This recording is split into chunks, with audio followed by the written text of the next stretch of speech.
Ça fait longtemps que je n'avais pas présenté de produits Amazon sur la chaîne, du coup je me rattrape en présentant 3 de leurs derniers objets connectés. Cette vidéo sera surtout une présentation un peu générale, histoire de faire découvrir ces produits à ceux qui ne les connaissent peut-être pas. Tandis que pour ceux qui possèdent d'anciennes générations de ces divers produits, ce sera peut-être ici l'occasion d'avoir un aperçu des nouveautés et savoir si ça vaut le coup de changer ou non. Je démarre les hostilités avec l'un de mes chouchous, l'Echo Show 8 de 3e génération lancé l'année dernière. J'avais déjà pu vous présenter les anciennes itérations sur la chaîne. C'est un écran connecté LCD au format 8 pouces, il n'a pas évolué. Amazon promet quand même des améliorations. Tout d'abord audio. En effet, je constate que si le design semble identique de face, de dos c'est autre chose. Le volume de l'enceinte a augmenté par rapport aux générations précédentes. Ce modèle bénéficie d'un son spatial. Cet écran bénéficie d'une technologie d'adaptation en fonction de la configuration de la pièce où il est installé. Cette analyse acoustique est pensée pour un rendu optimal selon Amazon. Au final, selon mon ressenti, je note plus de profondeur, de pêche, de caractère. C'est assez flagrant lorsque j'écoute de la musique. Je sens que c'est mieux qu'avant et c'est assez appréciable. On reste dans la moyenne haute pour une enceinte de cette taille. Pour écouter de la musique ponctuellement ou passer des appels, c'est un son qui saura satisfaire une majorité d'utilisateurs. Et je n'ai pas la sensation que les basses empiètent particulièrement sur le reste. On sent qu'il y a une meilleure maîtrise sur cette itération, y compris lorsque je monte le son.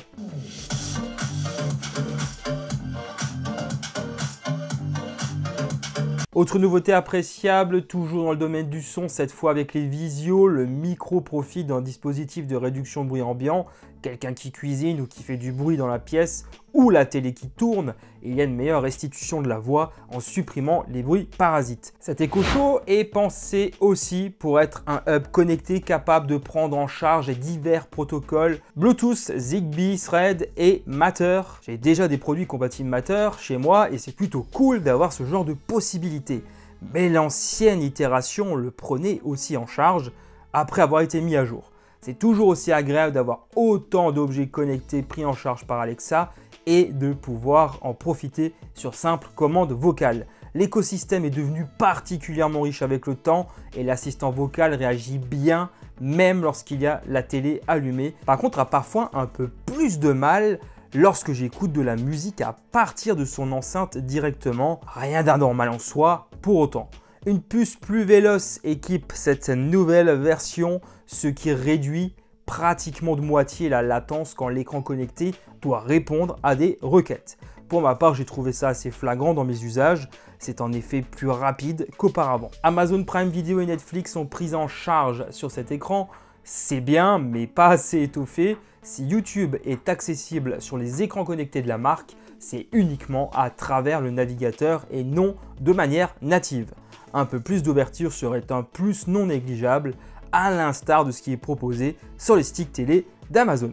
Au final, moi je vais retenir surtout deux choses concernant cette nouvelle itération. Premièrement, c'est déjà qu'on a un meilleur son qu'auparavant et aussi, deuxième chose, plus de performance. Pour le reste, rien de vraiment disruptif, l'écran profite toujours de la même définition qu'auparavant. Il n'a que très peu évolué. Si jamais vous possédez l'une des deux dernières générations, ce qui pourrait vous faire changer vers la nouvelle, ça pourrait éventuellement être Zigbee ou Thread. Si cet argument est assez fort pour vous, j'imagine que ça ne va pas du tout concerner la majorité des utilisateurs. Passons maintenant au Fire TV Stick 4K Max compatible Wi-Fi 6E. J'avais pu vous présenter la version Wi-Fi 6 il y a de cela déjà 3 ans sur la chaîne. À l'instar de l'Echo Show 8, cette nouvelle version arrive sur le marché avec quelques nouveautés. Déjà l'apport du Wi-Fi 6E, cela signifie plus de débit, mais en a-t-on vraiment besoin quand on sait que la mission principale du stick est de visionner du contenu en streaming ? La question peut se poser si on possède la version précédente. En revanche, c'est un atout indéniable pour le gaming, comme on va le voir ensuite. Ce n'est pas le seul argument de cette nouvelle version, heureusement d'ailleurs. On a une puce plus puissante qu'auparavant et ça, j'avoue que c'est appréciable. J'ai eu l'occasion de faire un petit comparatif entre les deux pour voir quelles étaient les différences et cette nouvelle génération offre plus de peps, c'est indéniable. Plus fluide et on passe plus rapidement d'une application à l'autre, Maintenant, ce n'est pas tout, j'aurais aussi tendance à apprécier le stockage qui est doublé par rapport au stick précédent.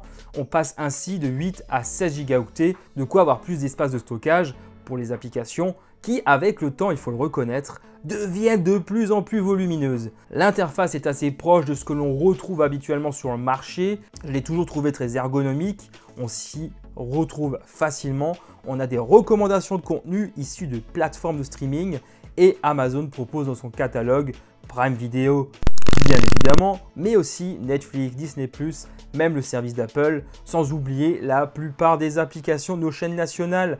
Avec le temps, ça s'est pas mal étoffé pour notre plus grand bonheur. Malgré tout, je regrette certains choix, comme le bandeau publicitaire présent sur une grande partie supérieure de la page d'accueil, ainsi que la pub qui apparaît en plein écran et en vidéo lorsque l'on démarre le stick. On peut heureusement couper tout ça. Ce n'est pas tout Amazon, ce n'est pas uniquement du streaming, c'est aussi du cloud gaming avec Luna. J'ai d'ailleurs pu tester le service avec leur manette officielle.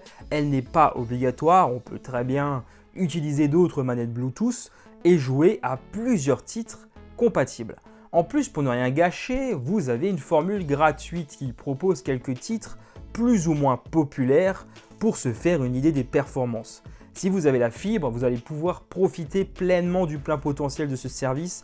Pour débloquer davantage de contenu, vous pouvez souscrire un abonnement sur leur service de cloud gaming ou si vous possédez des jeux Ubisoft pris en charge sur Luna, en profiter directement sans coût supplémentaire. Mon expérience avec leur service est très positive. Je n'ai pas rencontré d'artefacts ou de bugs particuliers. Après, il manque peut-être de contenu plus musclé pour me satisfaire pleinement.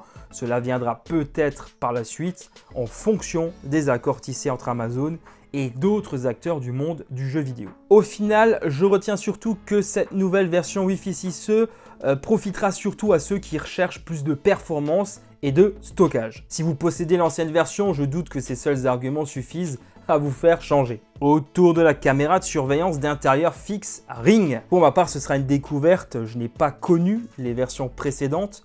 Maintenant, je teste beaucoup de caméras sur la chaîne. Celle-ci n'est pas motorisée et propose une définition d'image en 1080p.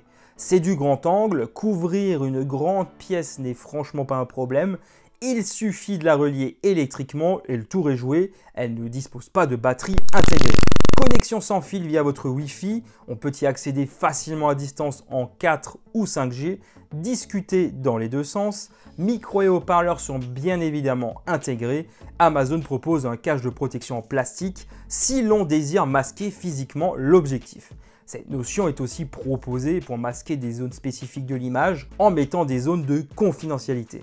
On peut aussi bien la disposer sur une surface plane que la fixer à un mur pour l'orienter au mieux en fonction de ce que l'on souhaite garder à l'œil. Personnellement, j'ai imité l'exemple d'Amazon et je ne m'en sers principalement que pour surveiller mon chien lorsque je suis absent. Cela fonctionne aussi bien le jour que de nuit, elle est dotée de vision infrarouge.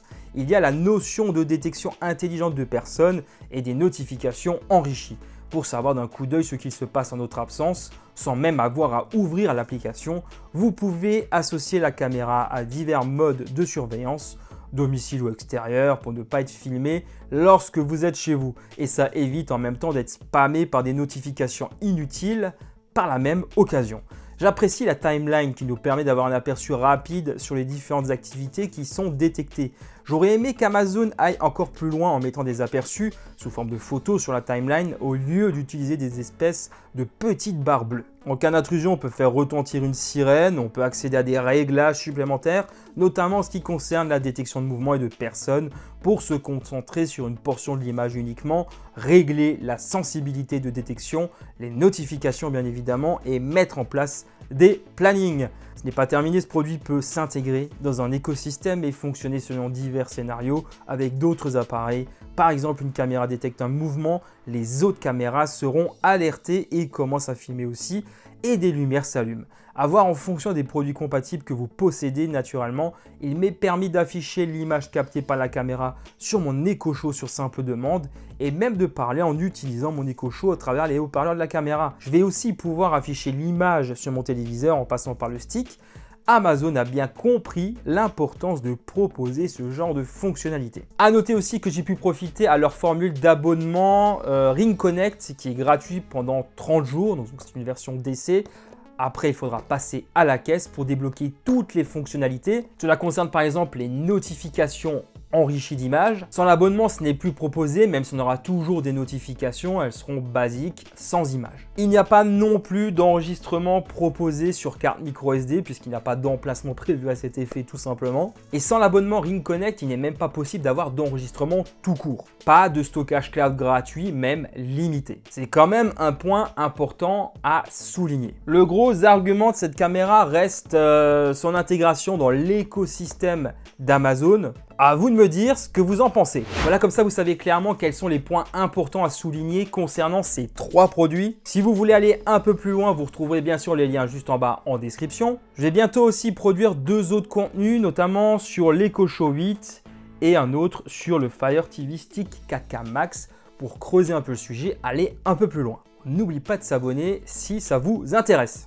Comme d'habitude, si vous possédez vous aussi l'un de ces 3 produits, n'hésitez pas à me faire votre propre retour d'expérience juste en bas dans les commentaires. Un grand merci d'avoir visionné cette vidéo jusqu'au bout. Comme d'habitude, n'hésitez pas à mettre un petit pouce pour me soutenir et de vous abonner pour ne pas rater mes prochaines vidéos en activant la petite cloche. Pour ma part, je vous retrouve très vite sur la chaîne et sur les autres réseaux sociaux où je suis présent.